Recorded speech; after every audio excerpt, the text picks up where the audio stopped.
All right, so if you're gearing up for the SAFE MLO exam, you know what's coming, the math section. For a lot of people, it's a huge pain. But today, we're going to tackle one of the trickiest parts, calculating that monthly principal and interest payment. The P&I. Okay, let's just jump right in. And for this, we're going straight to the source, the MLO Study Buddy Guide for Math Equations. We're going to break down their method step by step so you can walk into that test feeling like you've got this. And listen, that's really the whole point, isn't it? I mean, sure, there are a bunch of ways to calculate a mortgage payment in the real world, but this explainer, we're laser focused on the one specific way this study guide tells you to do it. It's all about getting the right answer on test day, period. Okay, before we get all bogged down in the numbers, let's just do a super quick review of the two things we're actually talking about here, principal and interest. So, the principal, think of it as the starting line. It's the big number, the amount of money you actually borrowed in the first place. That's what you have to pay back. Simple as that. And then you've got the interest. That's just the lender's fee for, letting you borrow their money.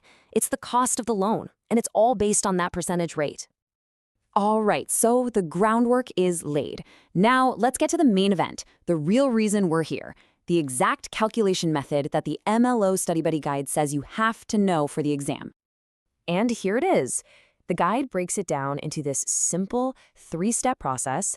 This is so important because, honestly, it takes something that looks really complicated and turns it into 3 bite-sized, manageable pieces. It's a game changer. And it really is this simple. Step 1, find the monthly principal. Step 2, find the monthly interest. And step 3, just add them together. That's it. Seriously, that's the whole formula they want you to use. Okay, talk is cheap, right? Let's actually put this to the test. We're going to walk through a practice problem straight out of the study guide using this exact 3-step method. So here's our problem. We've got a loan for $286,896, an interest rate of 5.5%, and it's a 30-year loan. Now that 30-year part is super important. Don't forget, that means 360 months, 360 payments. You're going to need that number. All right, step 1. Let's figure out the principal part of the payment. You just take that total loan amount, the $286,896, and divide it by the total number of months, which we just said was 360. Boom, that gives you $796.93. Okay, on to step 2, the interest. This one has a tiny extra step. First, you figure out the annual interest. So you take the loan amount and multiply it by that 5.5% interest rate. But we need the monthly interest, right? So you take that big annual number and just divide it by 12.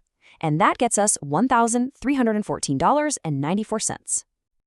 And now for the easiest part of all, the grand finale. We just add our two numbers together. You take that principal portion, the $796.93, and you add the interest portion, the $1,314.94. Put them together, and you get your answer, $2,111.87. And would you look at that? You can see right here from the guide's answer key, we nailed it. The numbers match perfectly. We followed their 3 simple steps and we landed on the exact right answer. This is the process you need to burn into your brain for test day. So let's zoom out for a second. What's the big takeaway here? Why does this one method matter so much when you're getting ready for that exam? It really all boils down to this simple idea. Don't make it harder than it has to be. Just remember, principal portion plus interest portion equals your test answer. That's it. That's the formula the study guide gives you. That's how you get the points. Look, mastering this method is going to be absolutely crucial for passing your exam. But I want to leave you with one last thought. This method, it's simplified for the test. A real-world, fully amortizing loan calculation, it's a little different, a bit more complex. So use this formula to crush the exam. But just know there's even more to learn once you're officially an MLO.